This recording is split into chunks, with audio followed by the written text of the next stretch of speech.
And you can hear my voice too. It's okay. Can you hear my voice? Yes, I can hear it. Good. That's good. Okay, let me just share.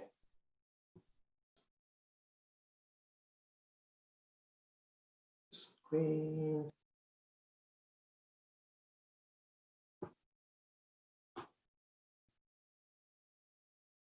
Can you see the screen? Yep, that's good. Oops.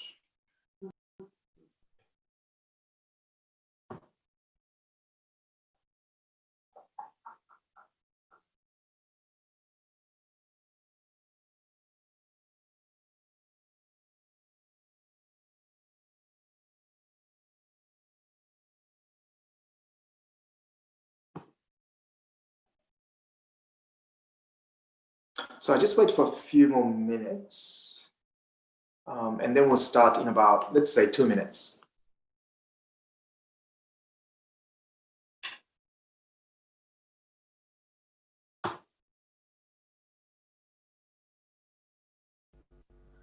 Take your time, Daniel.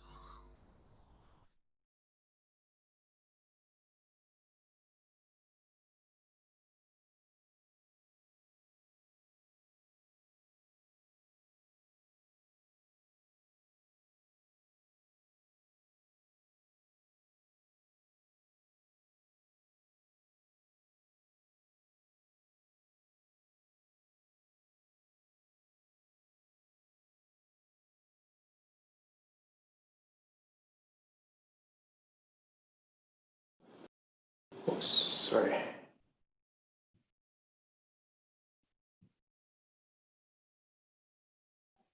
Yeah.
Okay, shall we start?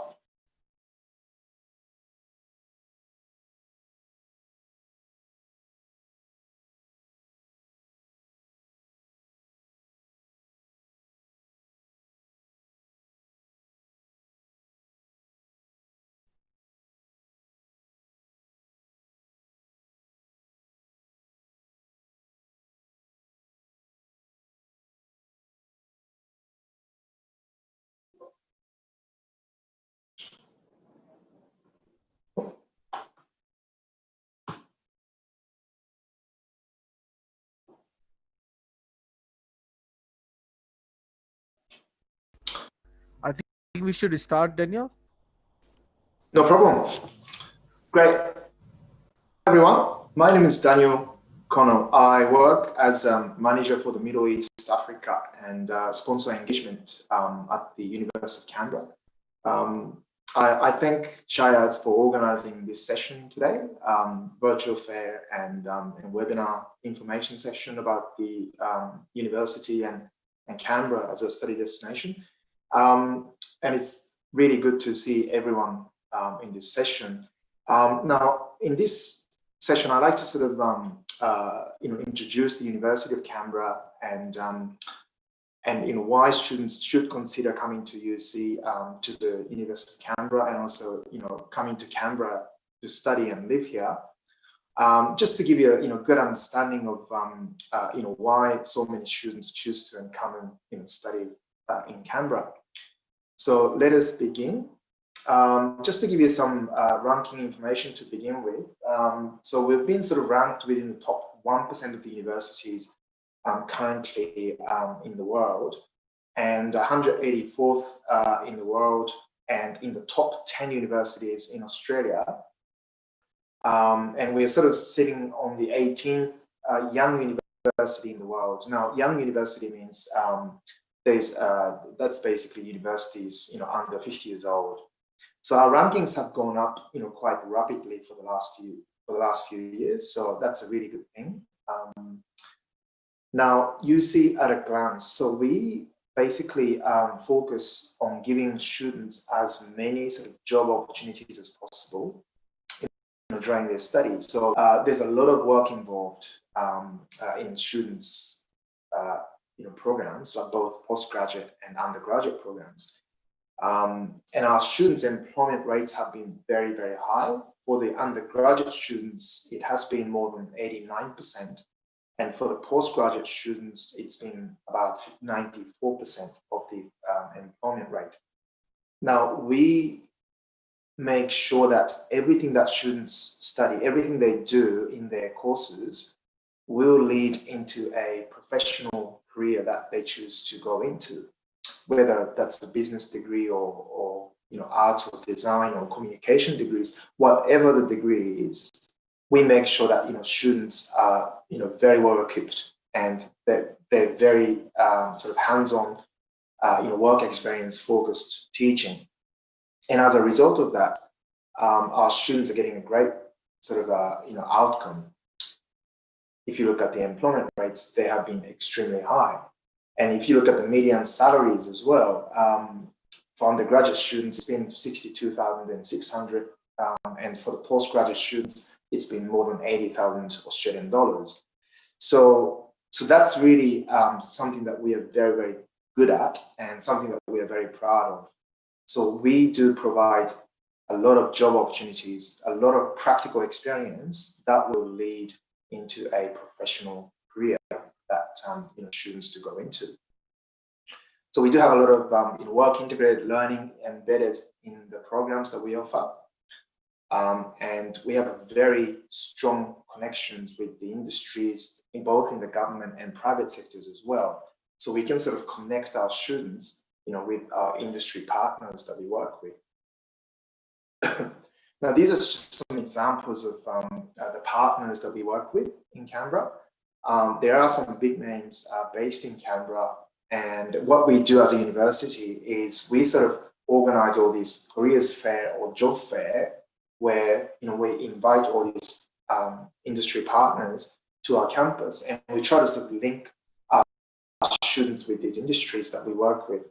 Because once students get to know these companies and organizations at a more personal level, it'll be sort of easier for them to apply for jobs when there's a vacancy. So we do a lot of linking with the students and the industries that we work with.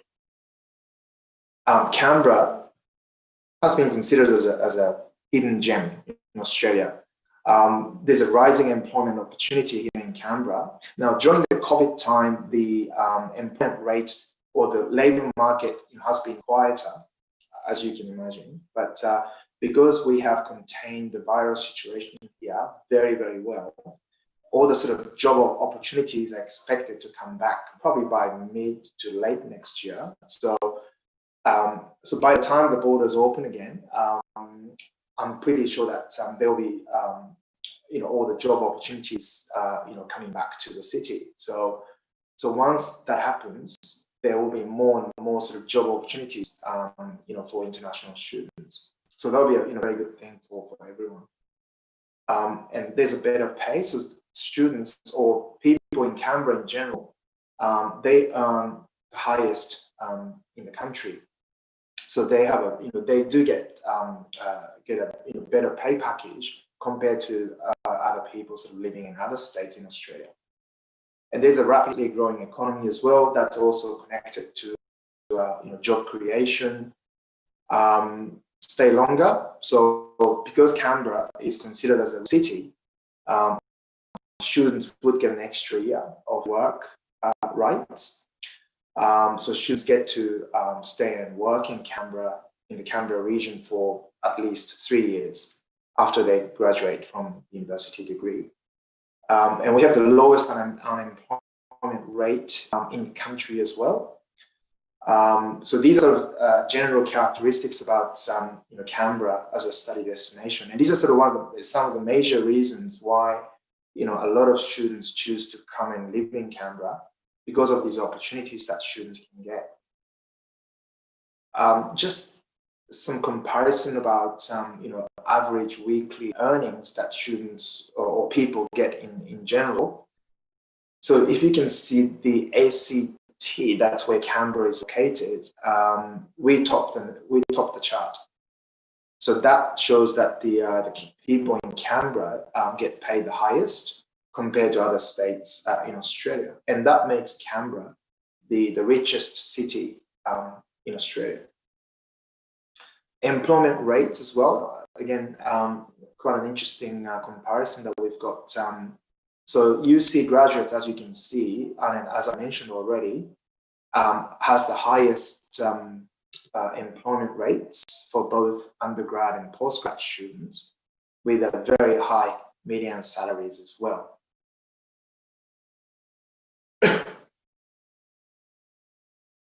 We guarantee accommodation for every single student that we have, and that's something that we guarantee for international students. And the accommodation cost starts from $144 per week if it's a shared apartment with other students. So that's a very reasonable accommodation cost. And of course, on top of this, there will be part-time job opportunities, coming back to Canberra, by late next year. So that would be even better, because that would help students manage their everyday expenses.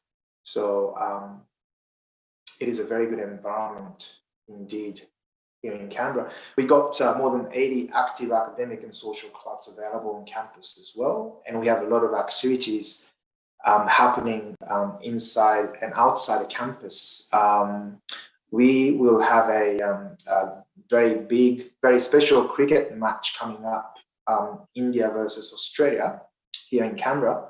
So I'm going to see the match as well, and that's a very exciting sporting event. So we do have a lot of events happening, sporting events, social events throughout the year. And as the situation goes back to normal, there'll be more and more sort of events happening. So students coming here to study will be very busy, with a lot of entertainment, a lot of study as well, of course, and a lot of work opportunities that students also get here in Canberra. And everything's sort of walking distance, within Canberra as a city, but also within sort of campus as well. And student support is also there. So any issues, any problems students might have with their study or accommodation or lifestyle, there's always support services for every single student we have here.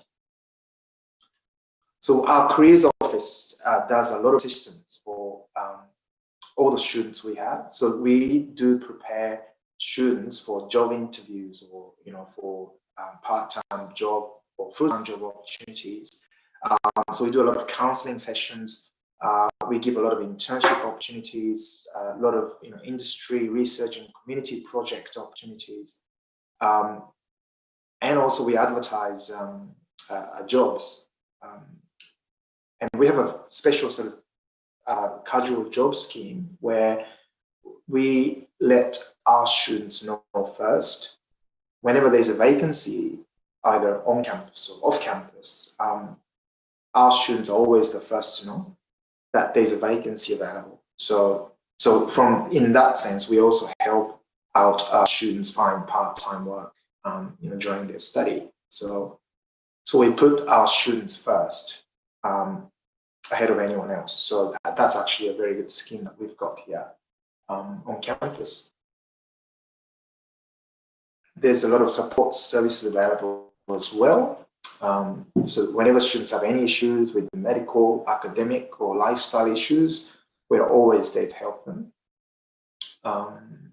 So students wouldn't have to feel isolated or homesick, because there's always help available. We have a lot of student associations, a lot of clubs on campus, so students are always sort of kept in the loop, and they are part of a very important part of our student community here on campus. Okay, the COVID situation. Okay, in Canberra, as I mentioned already, it has been very, very good here in Canberra. We've done a lot to support our students as well.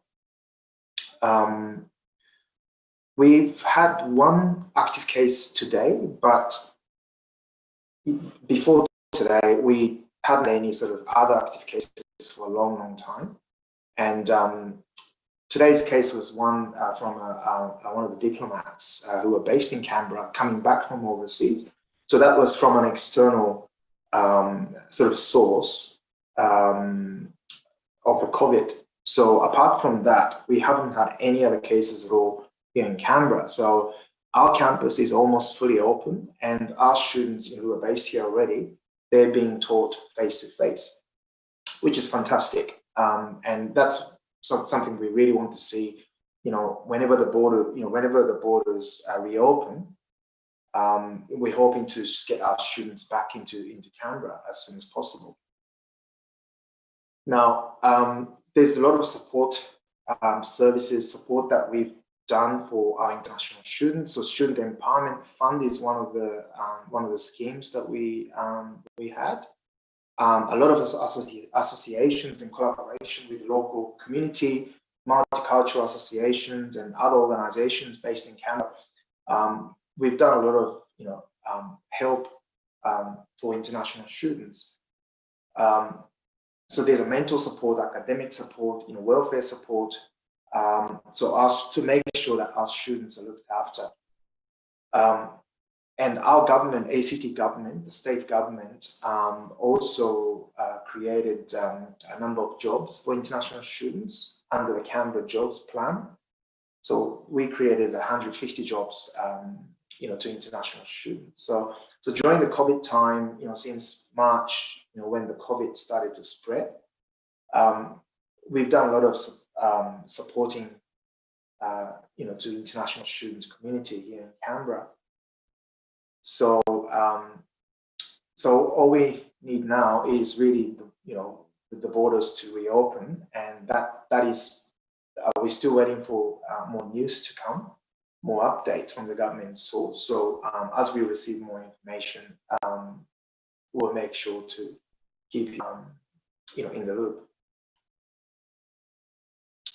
I wouldn't go too much. I wouldn't go into too much detail about sort of what courses we offer, but just to sort of highlight some of the sort of areas of specializations for each faculty, and also how well our students are performing in each faculty as well. So this is arts and design. Obviously, that involves a lot of internship opportunities and a lot of hands-on sort of work experience as part of your degree. So employment rates have been very, very high as well. So 82.8% for undergraduate students and almost 98% employment rate for postgraduate students. And median incomes have always been very high as well. And these are some areas of specializations that we've got, in the arts and design faculty. So just for your information, I'll send you a copy of my slides after the session. So, so you will get to keep a copy of it. And if you have any questions, let's have a chat after my session, and then we'll go from there. Now, business, government, and law faculty, again, employment rates has been very, very high. 93.2% for undergrad and 93.5% for postgraduate students. Again, median incomes have been very, very high for both undergraduate and postgraduate students. And these are the areas of specialization that we've got.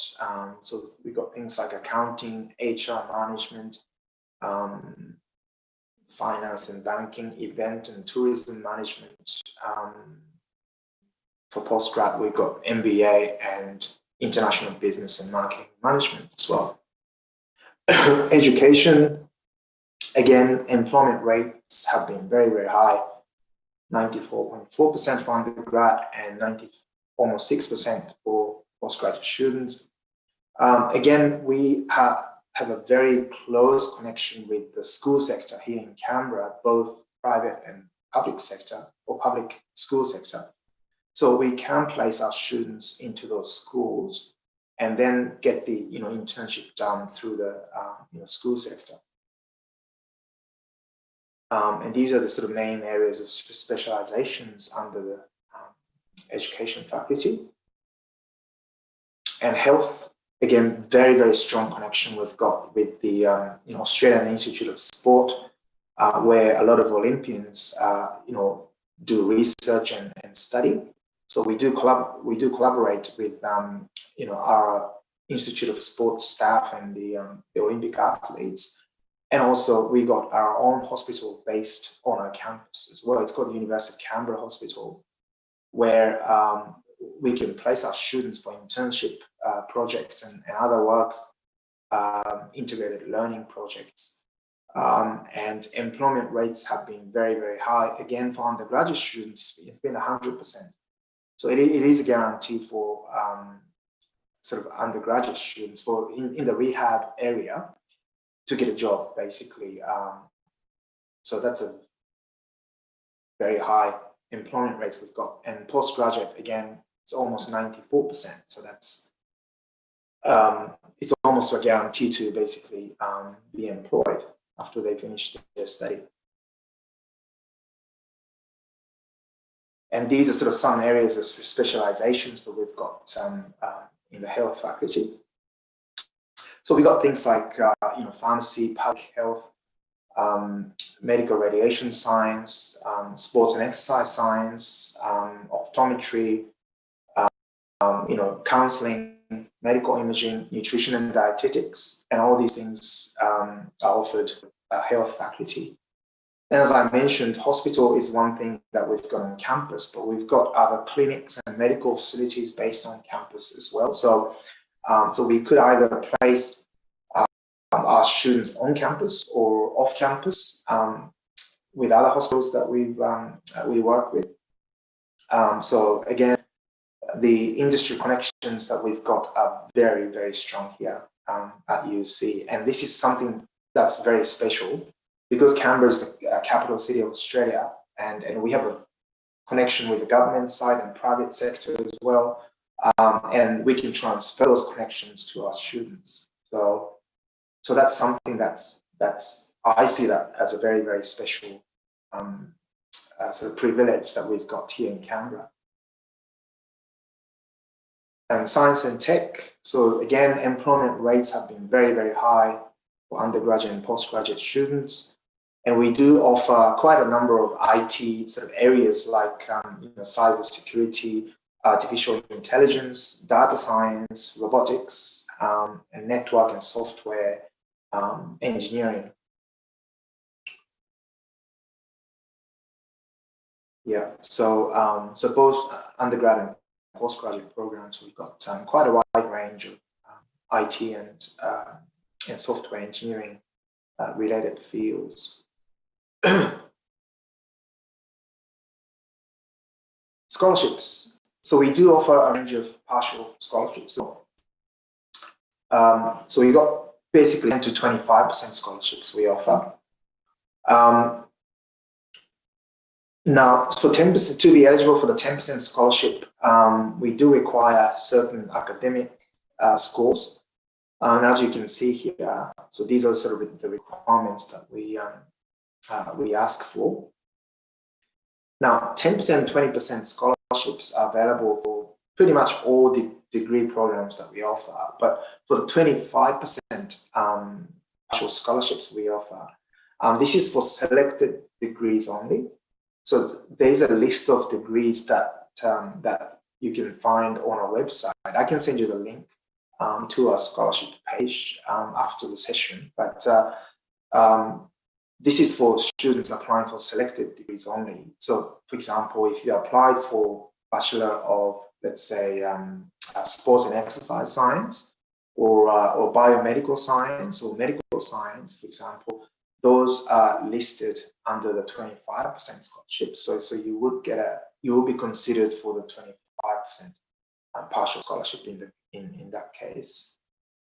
Students don't have to apply for scholarships separately because what we do is once we receive all the necessary applications through the admissions office, we do all the assessment, and automatically, if students are deemed eligible for scholarship, if you meet all these academic scores, then students get an automatic notification in their offer letter saying that you will be eligible for this amount of scholarship. So it's not a separate process.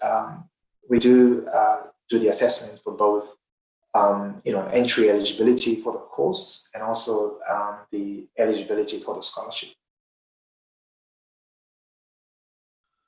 Okay, the borders, international borders, will probably, it's looking like the international borders will still remain closed for semester 1 next year. So by February, it is most likely that the borders will still be closed, in which case most of the courses will be offered online, except for things like allied health and education degrees.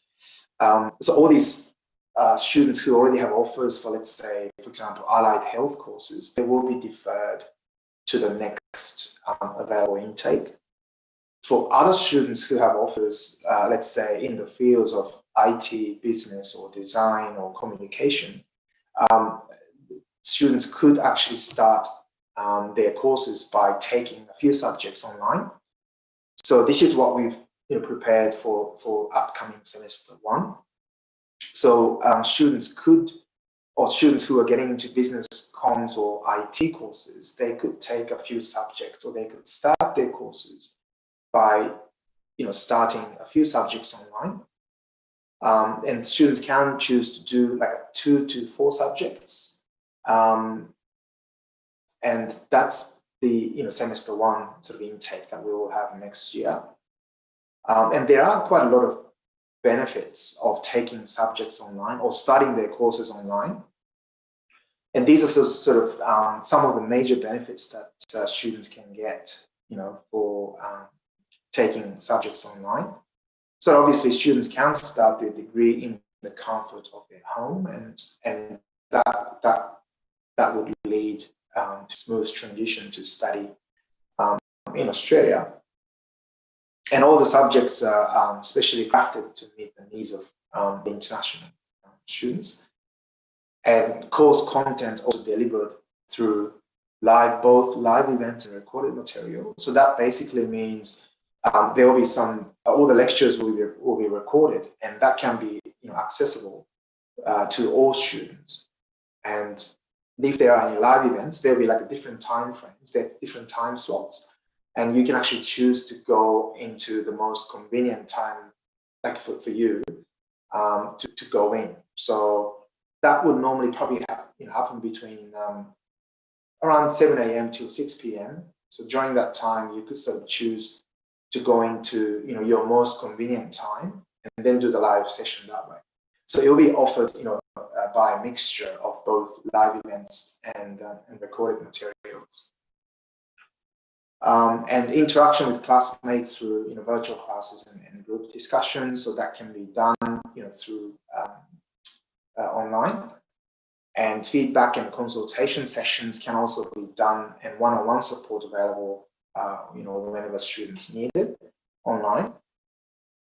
And there'll be full access to student support services like study skills and welfare support, live access and peer-assisted learning sessions and things like that. So how I see this is basically it is a university degree. It's not an online degree. It's only a temporary sort of platform but it's basically, you know, what we offer is exactly the same, but it's just on a different platform. And as soon as the borders open, students will be able to, you know, fly into Australia and then, you know, come into our campus and start their face-to-face teaching. So, so you might be doing, you know, a few subjects online for a few months if you start in February, and then, you know, let's say, you know, if the borders open again by, you know, April, May, or June, then you could, you know, come straight into Canberra and then start, you know, face-to-face. So there are benefits of taking subjects online, you know, until the borders open again. So yeah, so it's actually quite a good sort of option for a lot of students because of the flexibility that students get, and also the cost is also will be half. If you do, let's say, 2 subjects online, the cost will be half the cost. And also, other thing is that, you know, you get sort of used to what the Australian university system is like, and you can get a bit of a taste of how, you know, Australian sort of education system works by, you know, taking a few subjects online. So there are a lot of benefits attached to studying online. And if you need more information, if you have any questions about, you know, studying online, please let me know. We can have a chat after the session. And, you know, I'm more than happy to answer any sort of questions you might have. So discounts available. So partial scholarships will be available 10 to 25%. And there will be no increases to fees for 2021. So the fees would stay the same, you know, for next year. There won't be any increases. And refunds will also be available if the student visa is refused during your online study. So because you could get a full refund for your online subjects, there's no risk acceptance process. So this is refund provisions. I wouldn't go into too much detail, but just to summarize, so if the student visa is refused during your online study, we could offer a full refund up to 4 subjects, depending on how many subjects you take, if students meet the following criteria. So if you meet all these criteria, you know, written here, then you would be eligible to get a full refund for your online subjects. So there's no risk involved in accepting your offers for, you know, online subjects.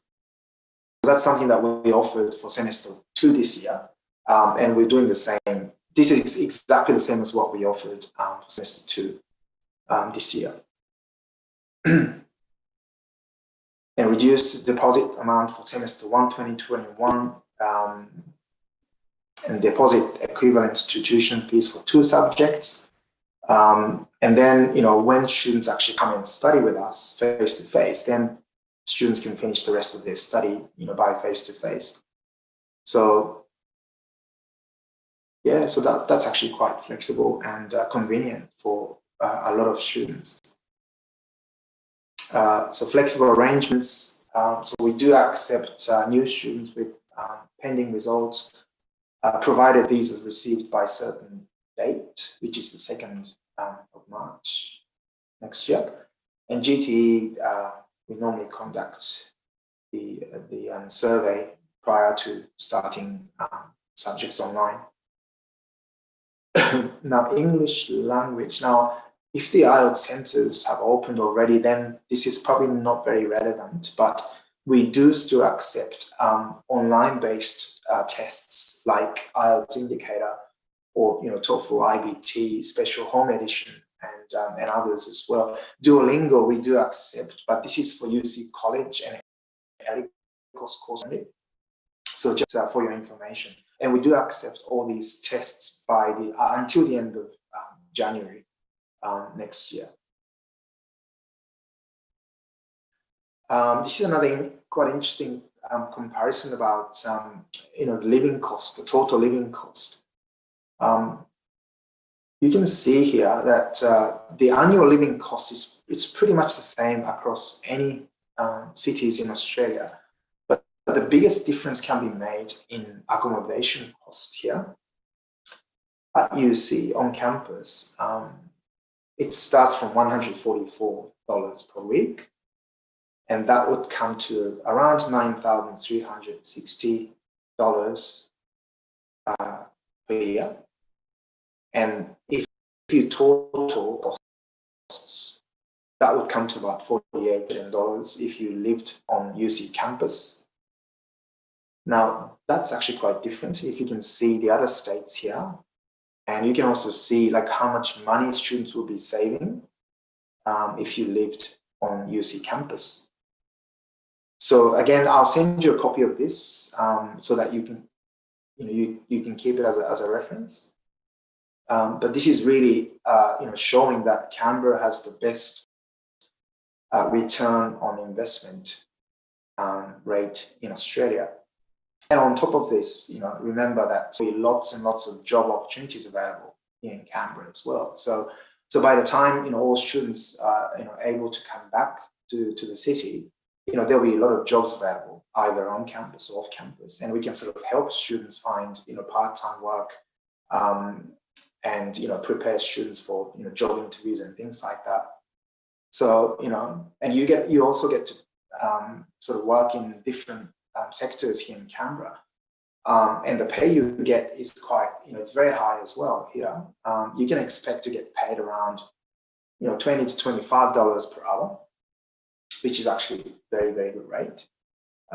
So that would definitely help students manage their everyday expenses. So on top of the total living cost of 48,000 Australian dollars per year, if you have a part-time job, that's even better.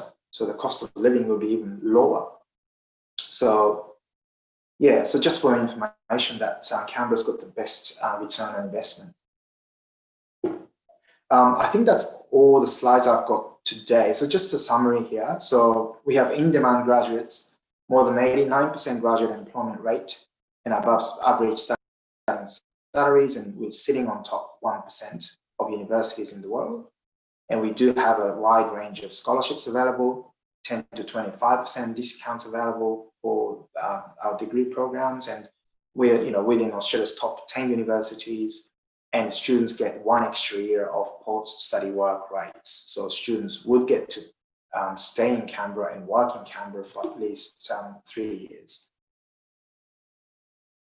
So that's it. Any questions, please? Thank you, Daniel. The presentation was very informative, and you have touched almost every concern of the students. You have covered in your presentation. So now we open to the for our participant who have any questions. So they can put in a chat, and they can also put in the Q&A. Okay. So they can put the questions. They have any question. So we are more than happy to take their questions. Okay, that's great. Thank you. So I stopped sharing so that I can see everyone's faces. Great. Okay.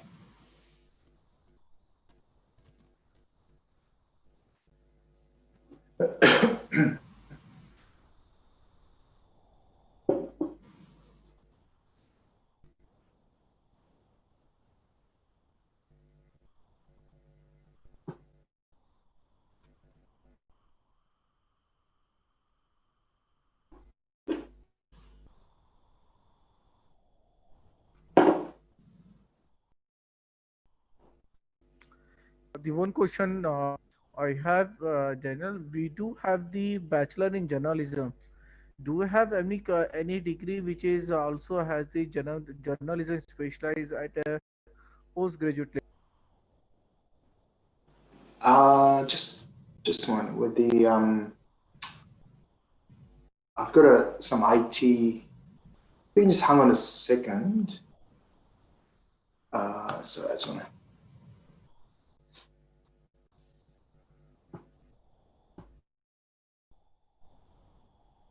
Just got an inquiry for one of the students. He wants to do. He's an onshore student, currently studying in the Macquarie University. He wants to move to Canberra, and he is Yep. interested in journalism course. So he's looking for journalism in master degree. Yes.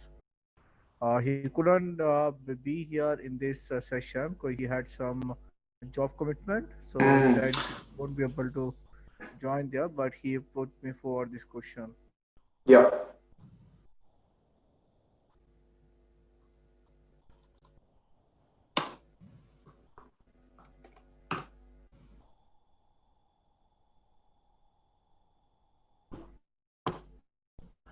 So the student's doing journalism in bachelor degree at Macquarie University at the moment. Is that Yeah, right? he's not doing a bachelor in journalism. He has the bachelor communication degree before, Okay. and now he wants to do the journalism at the postgraduate level.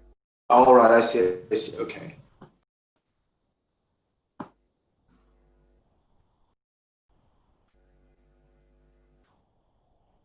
So we do.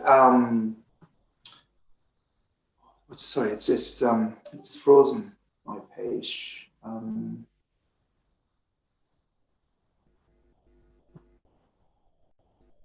Oh,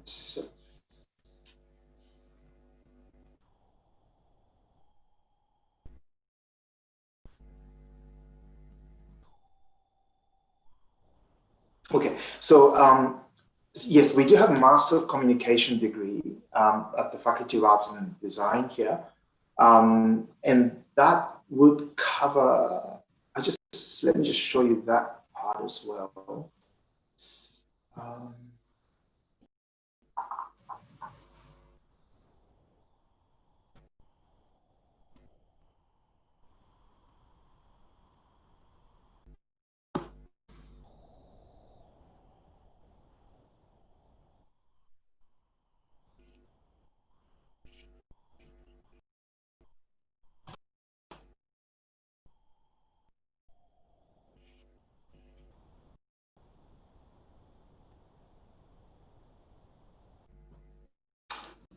okay, I just share this screen.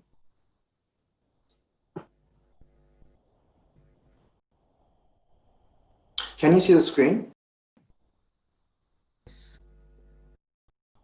Great. Okay, so Master of Communication here, which does require 6.5 and 6.0 so overall 6.5. Now, if you look at the subjects part of the course, so you do sort of focus on quite a wide range of sort of communication areas here, and it's a 2-year course.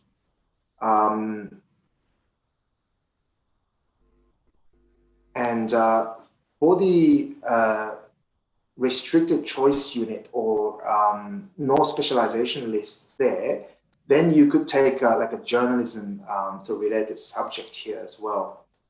So you do have a range of core subjects you have to take, obviously, as part of this master of communication, but also as an elective or no specialization unit. Then students can actually choose to take whatever subject students want to do. So if it's a journalism, students could take a journalism subject there, and it's a There will be 2-year the course. is there will be those subjects will be available at the postgraduate level or the undergraduate level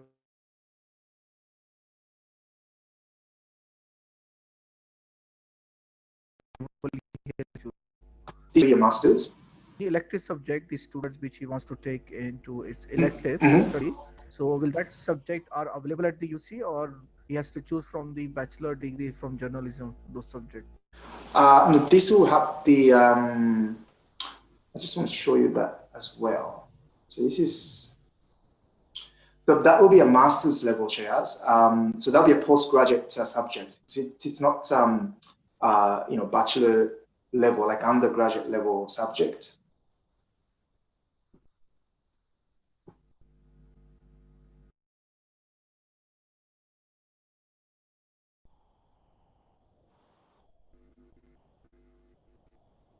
Yeah, so that would be a postgraduate subject here, shares.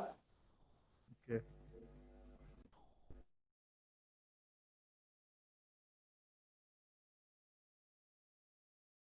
Yeah. Yes. Thank you for pass on this information. Great. Thank you. Okay. Just stop that. Can you see my screen? Okay. So it's a bit frozen, my screen. No, It's okay. I can see you, but okay, that's good. yeah. And you can hear my voice too. That's okay. Yes, I can. Okay, that's good. Great. So any other questions? Do you have any question? If anyone has any question, they can bring it forward. Either they can put it into Q&A or they can also put into the chat box. Yes. So yes, you can either put your question in the chat box, or we can sort of have a face-to-face chat.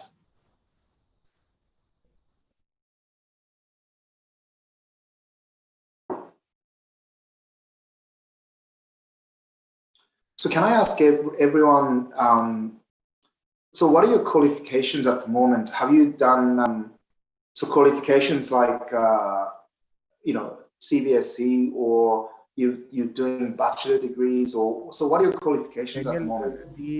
Abdul Muhammad, he wants to have your scholarship slides again. You want to see your scholarship slide? There is a Q&A question. There is a question in a Q&A if you check. Okay. Oh yes, sure, of course.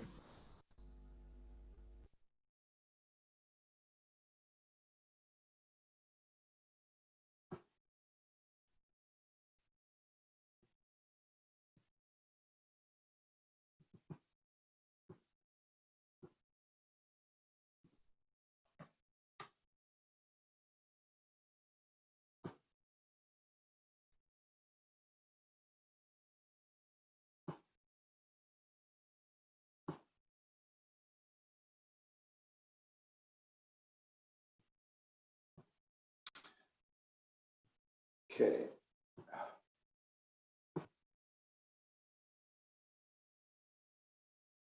Can you see?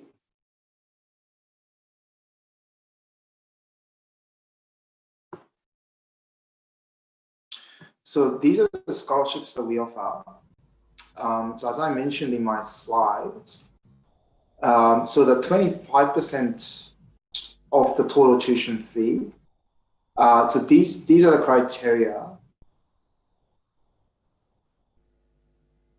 So basically, students, so they are from certain nationalities, and so students coming from India, it's on the list as well. So so students who are applying for, let's say, bachelor degrees, so things like Bachelor of Science or Medical Science, Environmental Science, any of these courses listed here, if your score is, let's say, 70% or above, then academically you'll be eligible to get this 25% scholarship. But if you're doing, if you're applying for master's degree, your GPA in your bachelor degree would have to be 65%. But basically, that's the requirement that we ask for from applicants. So I'll send you the link, this link to you, so that you can have a look as well. Danya, is there a Destination Australia scholarship also available for the UC student? Which one, sorry? Destination Australia. Destination Australia. Let me just check that. That's a scholarship very significant, $15,000 per year scholarship, and this part from the federal government. Mm.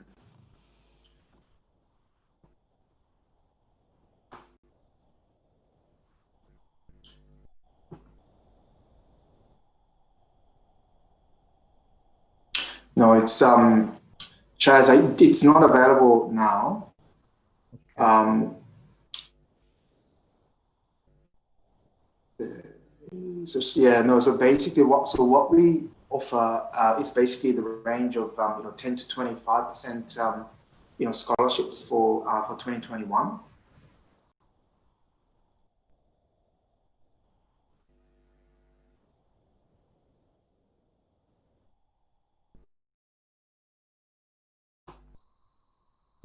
Yes, courses are very wide range of the courses.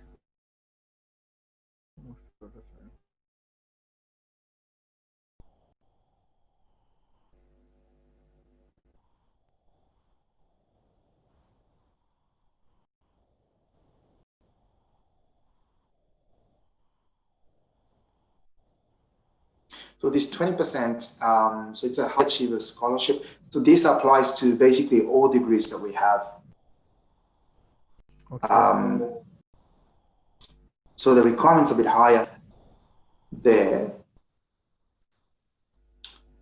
Now that's a different one. It's not applicable. James, not this one. No, not that one. So 10% one is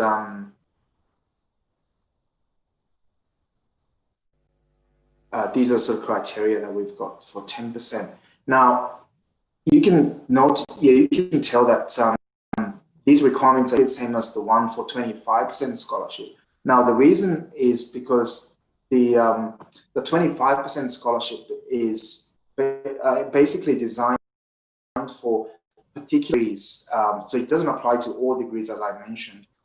So that's why there's different sort of sets of criteria for the 25% scholarships. So yeah, so this is, we've sort of consulted with the faculties, and then we've identified a certain number of programs, and those are the only ones that that are chosen to be the 25%. So that's the reason why the the amount of scholarship students get is different, because that's only for selected degrees, 25%. So as I mentioned, as soon as we receive all the applications, we do an automatic assessment for both eligibility for the course and for the scholarship, and then we'll state that students are eligible for the scholarship. Students have that in the offer letter. So yeah.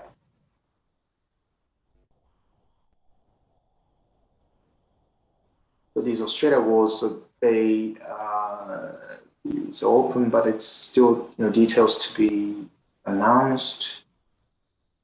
Yes, James. There's no. Did the another for the Bachelor of Nursing, that we do have the Bachelor of Nursing at the undergraduate level. If some of the student who has the Bachelor of Nursing already from their home country, they're working RN. So is there any course at a master level available that they can study and they can have the registered nurse RN? Yeah. So Shreyas, this is the latest news that we just received from the university, that Bachelor of Nursing, basically we can't take any more students into the next available intake. So that is to be probably further notified by the faculty when they can start to take applications for Bachelor of Nursing. But at this stage, because there's a limited places, it's basically full now, and we can't take any more Bachelor of Nursing applications for the next intake. Okay. So yeah, so this is something we just received very recently from the faculty. So we'll definitely keep you updated on when we can start to accept Bachelor of Nursing applications again. It's a good sign that UC is keeping busy. If the nursing become full, that means you've done a good job. You mean sorry, I couldn't hear your last word. Sorry. The nursing is places are filled. That means the University of Canberra is getting quite a number of students. Yes. Even in the pandemic. So that's a good sign. It's a very good sign. Yes, that's right. So yes, that's correct. So the Faculty of Health here has been extremely busy because we have a lot of students getting into nursing and other allied health courses as well. So we're sort of hoping to be able to start accepting applications for nursing again, but still yet to sort of receive any updates. So yeah, but as we get more information from the faculty, because we liaise with them constantly, we'll definitely let you know. Yeah, but it's a good sign that the faculties have been very, very busy. Yeah. Yes. That's a good sign actually.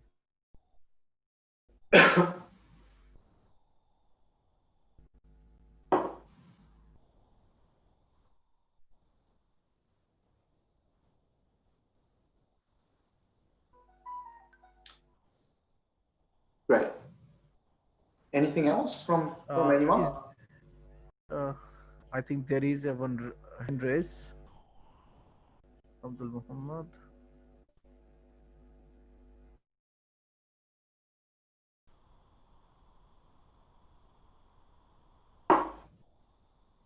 Yes, Muhammad, you can go ahead with your unmute. You can speak.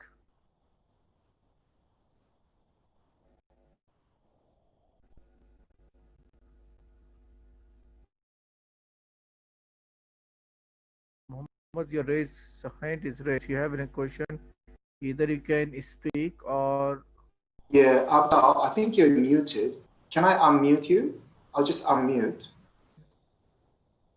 I can see your hands raised.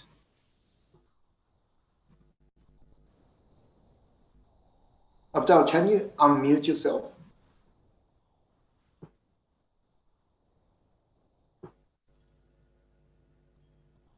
Mm. Hello, Abdul, can you hear me? Hello. Hello? Can you hear me?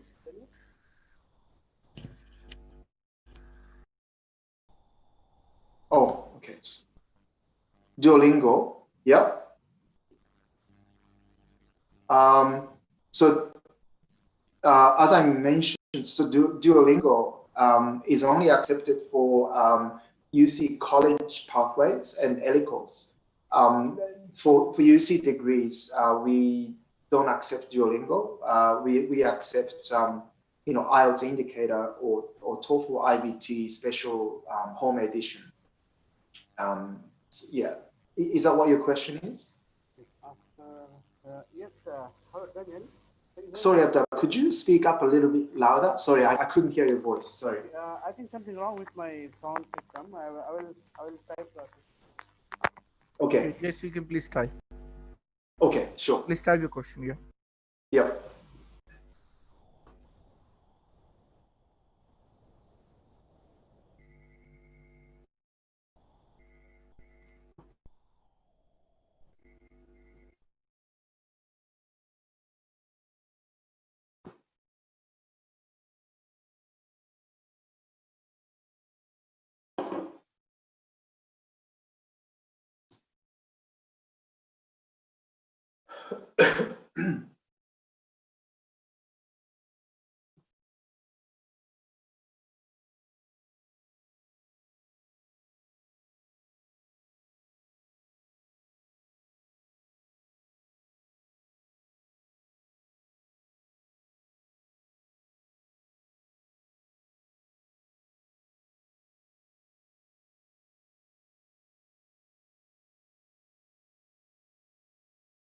Abdul, can you hear me? So I can answer that. So so after you finish your pathway at the UC college, no, you don't need to take IELTS again. So for example, let's say if you took let's say foundation studies, okay, and after you successfully complete your foundation studies and then you go into your bachelor degree, you don't need to take IELTS again. Okay, so was that your question?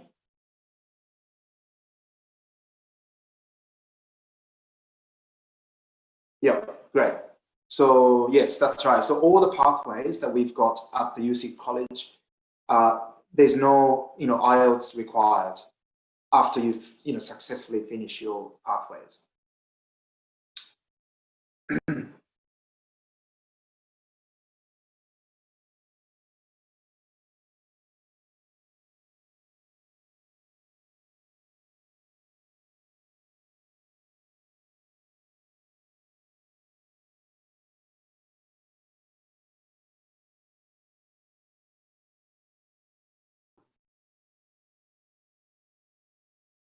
Okay.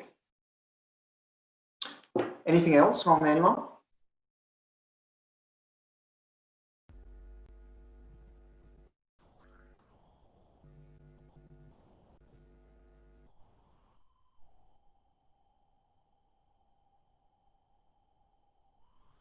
No, there is no requirement of writing again the IELTS.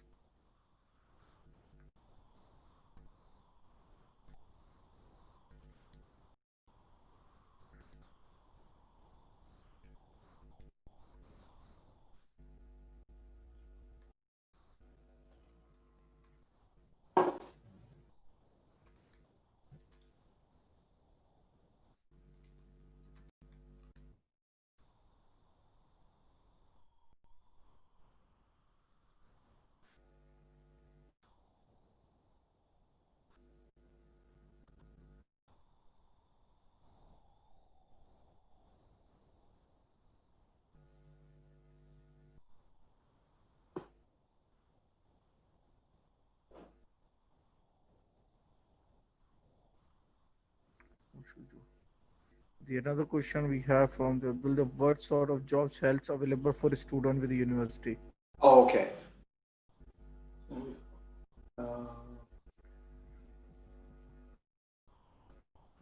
you. What sort of job student? Okay, so we do have well, I mean, during the COVID time, as I said, the job market has been quieter than usual.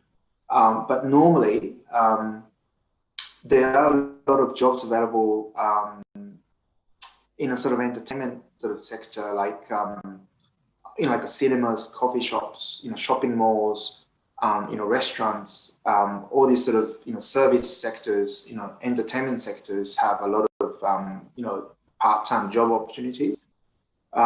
So a lot of the majority of the students we have here, they get part-time jobs, and we do assist our students sort of find part-time jobs.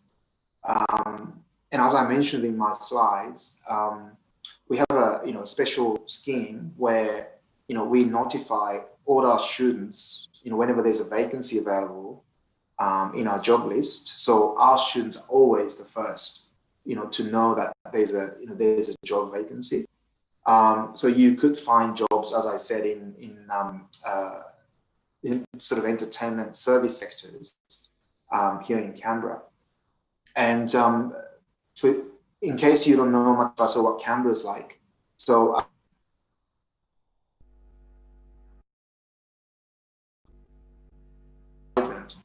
for the last, especially for the last 10 years. And at the same time, as the city grows, the service sectors always also has developed rapidly. So that's creating a lot of job opportunities here in Canberra. So so as I said, we are hoping post COVID, all the job opportunities will come back to Canberra, but also at the same time, there will be more jobs available for international students living in Canberra.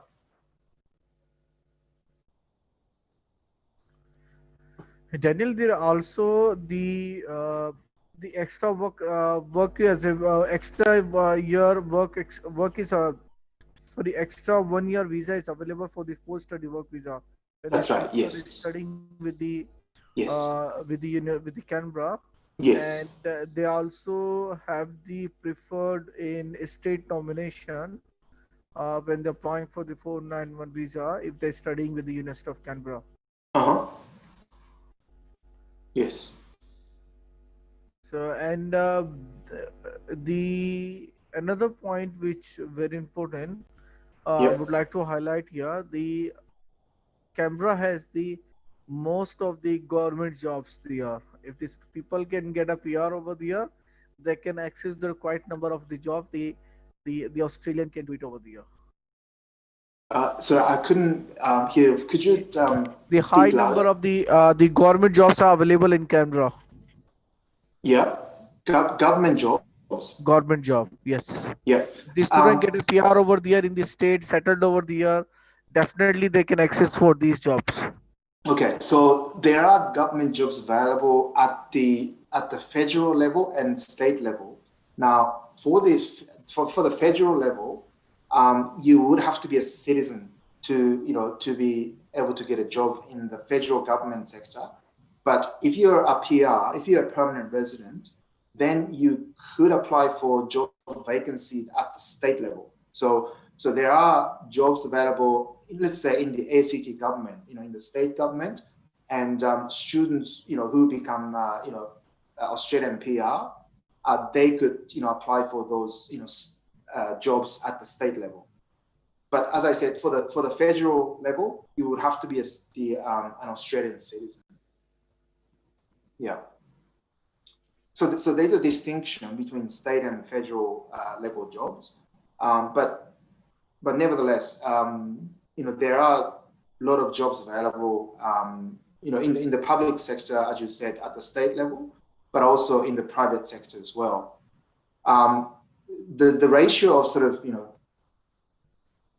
of people who are working in the private sector and the government sector, currently it's around 60% of the population, working population in Canberra is working for private sector, and about 40%, working for the government sector. Now the ratio used to be very different. There used to be, probably 80% working for the government sector and 20%, working for private sector. But as I said, as the city is growing very fast, there are more and more job opportunities in the private sector, especially in the service sector. So the ratio has changed, dramatically, and there are more people working in the private sector nowadays, than the government sector. So that's a very good sort of change that we've seen. Yeah.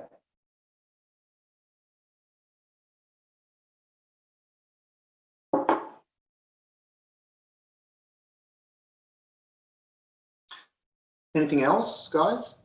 Guys, if you have any question, you can just let us know. We're gonna be around here. Yep. And if you want to have even one-to-one counseling, so we'll be more than happy to arrange that one with Tanya. Yes. And we just gonna be here for a while. So if you have anything, you can just connect with us. Yes. I think this student research-based program. There's one question from Abdul again. The student during research-based master program, does he has a full-time work permit or 20 hours? I think the research-based student has a full-time work rights.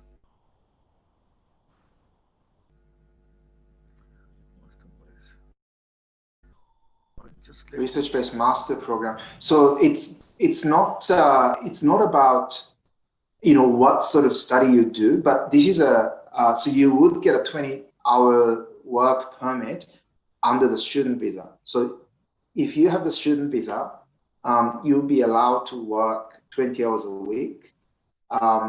So yeah.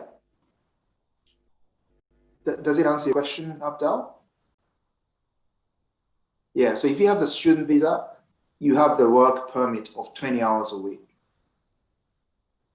Yeah.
I'm just gonna give the student visa conditions. Yep. So that will, I think, answer your.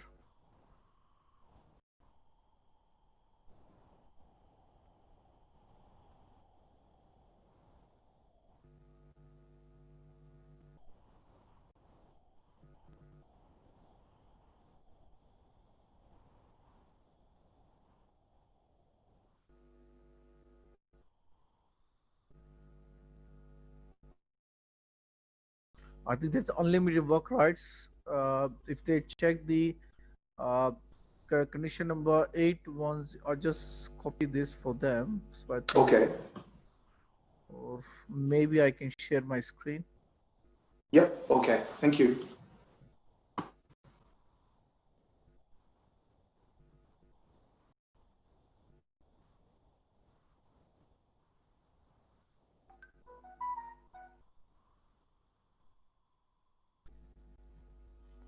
Is my screen is visible? Yep. Yep, I can see my screen. So this is the visa condition 8104, work restriction 40 hours for hours a fortnight. They basically, that student, normally the students are allowed, once they start their work, they can work 40 hours fortnight. For 40 Yep. hours means 14 days is starting from Monday. And there are some exception. The student, for the student who's studying master by coursework, their Mm. dependents are also allowed to work full time. When the main applicants start their work, they start their study, and the actual student is allowed to work 40 hours fortnight during their study time, and they are Mm. allowed to work full time during their holiday. But for the subclass for this subclass, a visa holder who's doing the master by research or doctorate, so they have the unlimited work rights. As for this section, if you check this one, unrestricted work rights apply to the family subclass, higher education sector, and subclass post sector visa holder studying by research or by doctorate degree. Yep.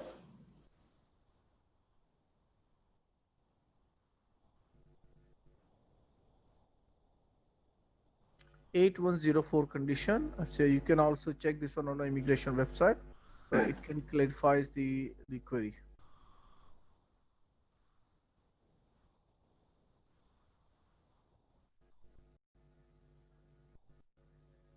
Great. Thank you, Shahad. No problem. And I just got one more question from Abdal. So any course offers internship program? Yes. So we do have um, basically all courses. We offer, work. We call it work integrated learning, and that could come in the form of, internship or industry or community-based projects, um, or other kinds of sort of work experience. So they're all embedded. They're all part of all courses we offer. So if you do, let's say, Bachelor of Nursing, or Bachelor of Pharmacy, or Bachelor of Accounting, for example. There's always going to be work integrated learning available as part of your course. That may not be in the form of internship, but that will definitely come in the form of something. Definitely it's internship is the middle one, but other forms, as I said, would include community or industry based projects, or any other sort of hands-on sort of work experience type of assignments. So in short, yes, we have all the sort of internship and work opportunities for every program that we offer.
Sandeep, you can stop the Facebook Live. I think we have the question answer. Okay, sir.